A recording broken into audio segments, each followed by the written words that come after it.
درنو اوریدونکو، سترګې په واک کې ساتل. څوک چې په انټرنټ کې بدو او ناوړو پاڼو ته ګوري، څوک چې د تلویزیون له لارې په بدو چینلونو پسې چې د هیڅ نر او ښځې د لیدو وړ نه دي ګرځي، دا ټول چیرته دي؟ دغه سترګې موږ چیرته بیایي؟ له الله څخه ویره چیرته ده؟ حال دا چې دغه سترګې په آزاد ډول پردي ناموسونه څاري. په دغو سترګو کې له الله څخه ویره چیرته ده؟ زه یوازې تاسو ته دا نه وایم، بلکې ځان ته هم وایم. ټولو ته خبره کوم، غواړم ووایم کومه موضوع چې همدا اوس یې وړاندې کوم د ډیر اهمیت وړ او خطرناکه ده. موضوع له الله څخه ویره ده چې موږ ترې لرې یو. کم کارونه چې له موږ څخه ترسره کیږي هیڅکله په ویره دلالت نه کوي. ای ورونو، هغې خور ته وګورئ چې د خپل بدن پټولو ته ارزښت نه ورکوي، خپل بدن او ښکلا نه پټوي، تر دې چې خلکو همداسې سترګې پکې ګنډلې وي. یا هغه میرمن چې حجاب یې اغوستی مګر د ویښتانو زیاته اندازه یې بربنډي لوڅ دي. یا هغه میرمن چې حجاب یې اغوستی دی مګر جامې یې ډېرې تنګې او نښلنده دي. په جامو اغوستلو کې دی له الله څخه ویره چیرته ده؟ د الله دغه حکم چیرته دی چې په سورة نور کې 11 آیت کې فرمایي: وقل للمؤمنات یغضضن من ابصارهن ویحفظن فروجهن. مؤمنانو ښځو ته ووایه خپلې سترګې ټیټې وساتئ او د خپلو عورتونو ساتنه وکړئ. هغه ځوانان چې هرې خواته سترګې ځغلوي دغه د الله امر نه ګوري چې الله فرمایي: قل للمؤمنین یغضوا من ابصارهم ویحفظوا فروجهم. نارینه مؤمنانو ته ووایه خپلې سترګې ټیټې ونیسئ او خپل عورتونه وساتئ. درنو اوریدونکو، لاسونه دي چې حرام مال ته اوږدیږي، خیټې دي چې له حرامو مالونو څخه ډکې دي، سره له دې هم چې د پیغمبر علیه الصلاة والسلام دا وینا روښانه او څرګنده ده چې فرمایي: کل لحم نبت من حرام فالنار اولی به. هره غوښه چې له حرام مال څخه وده وکړي اور ورته غوره.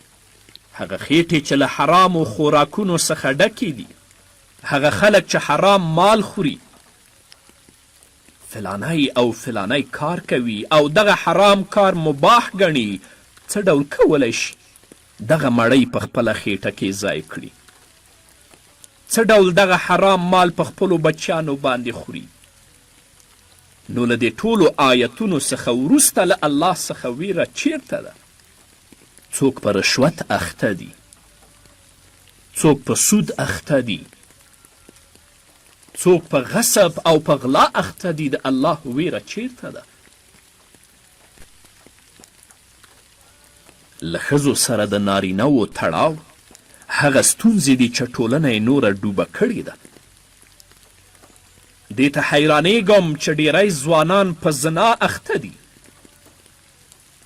څوک چې د موبایل او د ټلیفون له لارې بدې او ناوړه خبرې په خوله راوړي، دا څه دي؟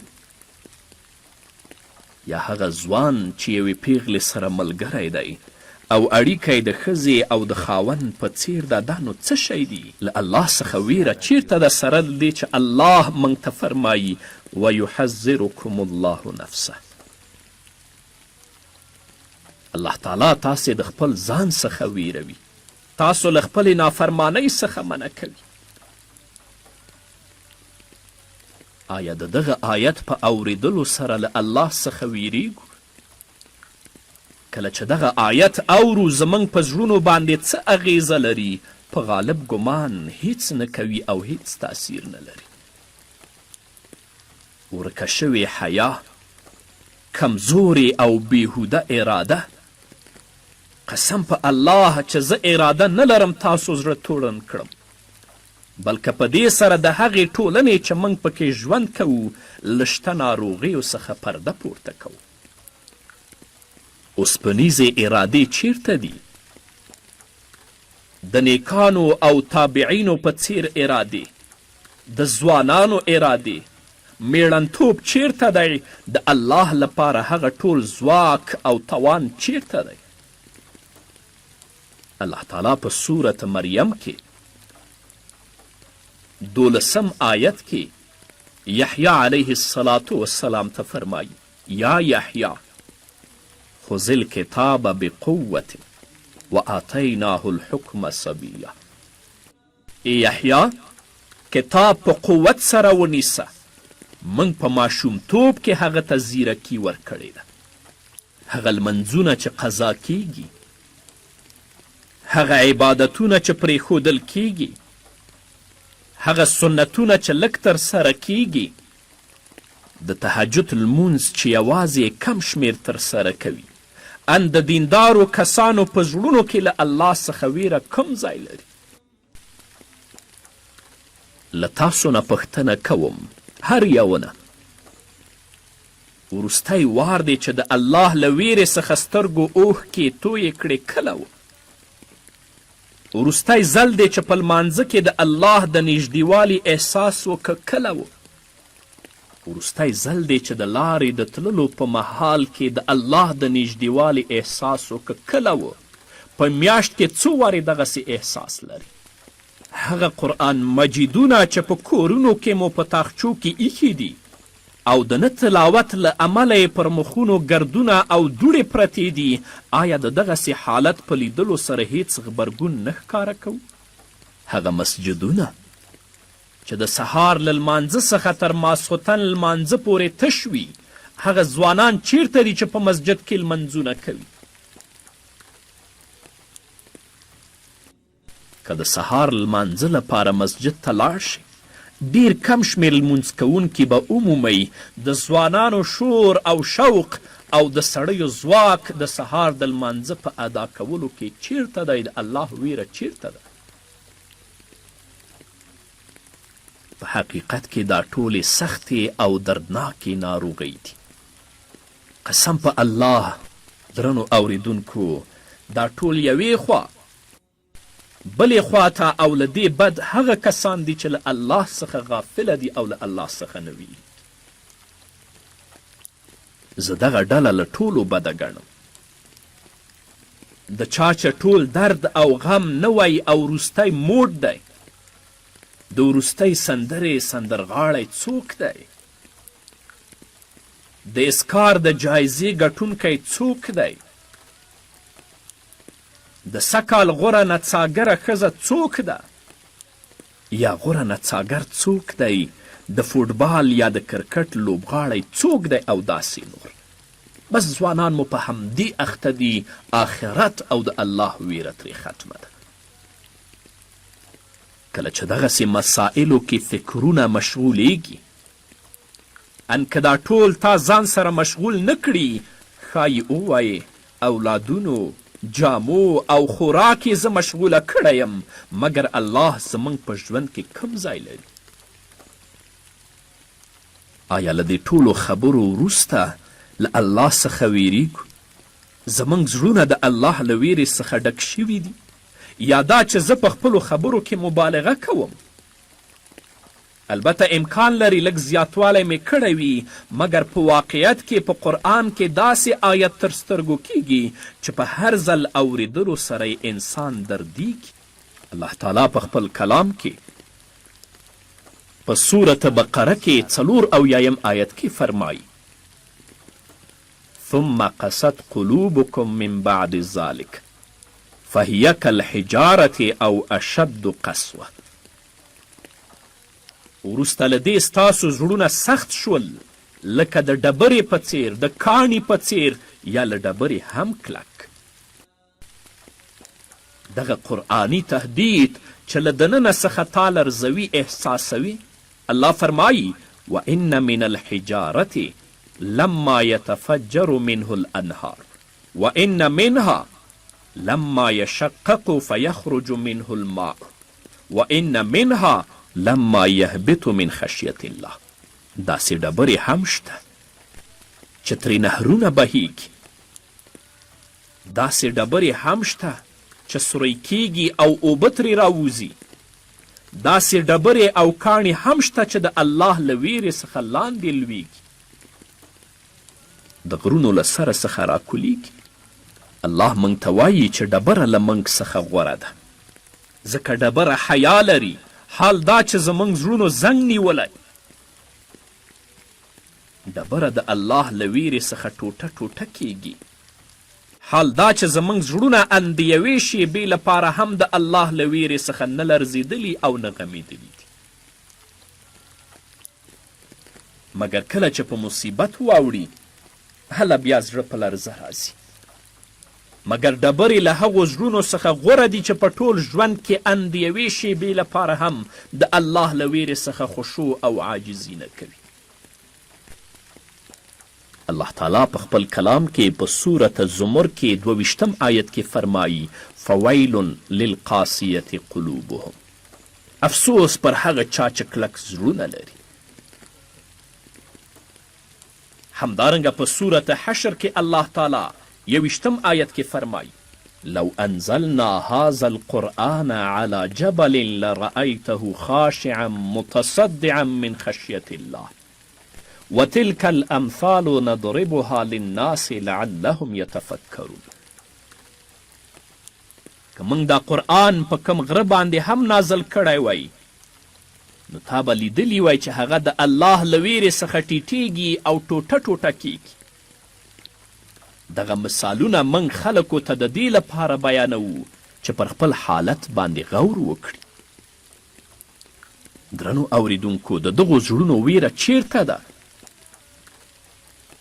قسم په الله په زرګونو وعظونه او درسونه به موږ اصلاح نه کړي، له دې مخې تر کله چې زړه ونه غواړي عاجزه او خاشعه نشي، په زرګونو درسونه او وعظونه به ګټور نه وي. الله تعالی دې زموږ زړونه اصلاح کړي، الله تعالی دې زموږ زړونه عاجزه او خاشعه کړي. په هم الله تعالی په سورة فاطر کې 18 آیت کې فرمایي انما تنذر الذين يخشون ربهم بالغیب واقاموا الصلاة. ته داسې کسان ویروي چې په پټه له الله څخه ویریږي او خپل مونځ ادا کوي. نو هغو کسانو ته به ګواښ وکړی شي او دغه ګواښ به پر هغوی اغیز وکړي چې په پټه له الله څخه ویریږي. الله په سورة یاسین کې 11 آیت کې فرمایي انما تنذر من اتبع الذکر وخشی الرحمن بالغیب. ته یوازې هغه کسان ویروي چې د قرآن پیروي کوي او په پټه توګه له مهربان الله څخه ویره لري. همدارنګه الله تعالی په سورة اعلا کې 9 آیت نه 14 آیته پورې فرمایي فذکر ان نفعت الذکرى. نو ته نصیحت وکړه که نصیحت ګټور وي. سیذکر من یخشا، څوک چې ویریږي هغه نصیحت مني. ویتجنبها الاشقى، او له دې نصیحت څخه زیات بدمرغه په ډډه کیږي. الذي یصل النار الکبرى، چې ډیر لوی اور ته به لاړ شي. ثم لا یموت فیها ولا یحیا، بیا به نه پکې مري او نه به ژوندی کیږي. نه غواړم تاسو وویروم، یا زما د خبرو څخه موخه دا نه ده چې تاسو ته ووایم اوس ګوره چې څه به رامنځته کیږي، څو ویریدلی شي. موخه دا نه ده، هدف دا نه ده، ځکه دا به پای ته ورسیږي. مګر زه داسې ویره غواړم چې الله ته ستاسو د لیوالتیا سبب وګرځي.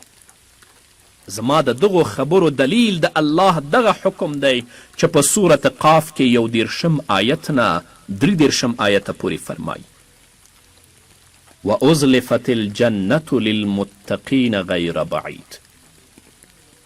او جنت به د پرهیزګارانو لپاره نږدې راوستل شي، هیڅ به لرې نه وي. هذا ما توعدون لكل اواب حفیظ.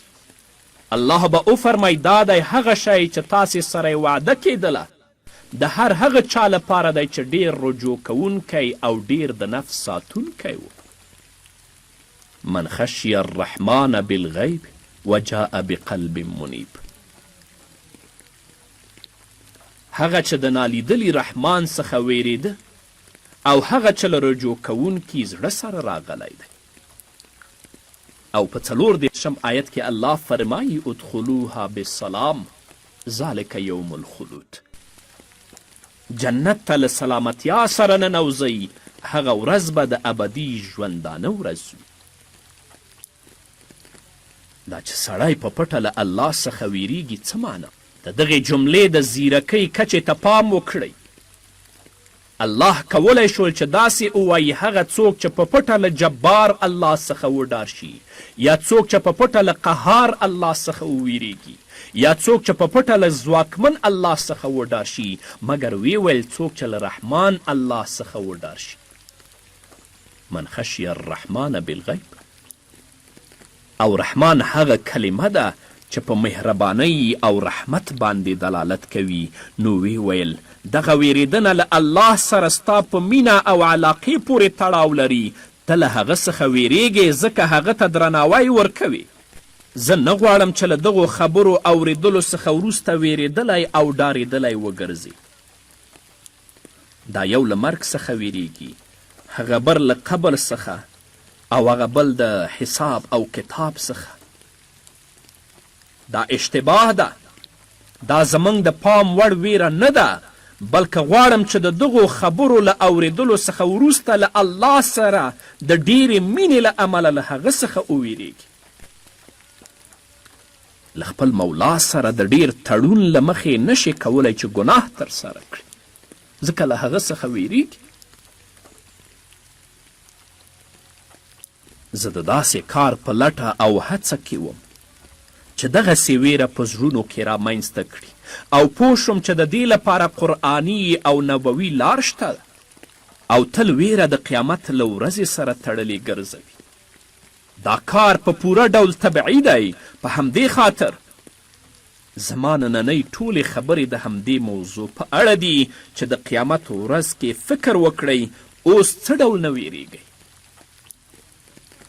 فکر وکړه چې د قیامت ورځ راغلې ده او ډیره زیاته او له وسه بهر ګرمي ده.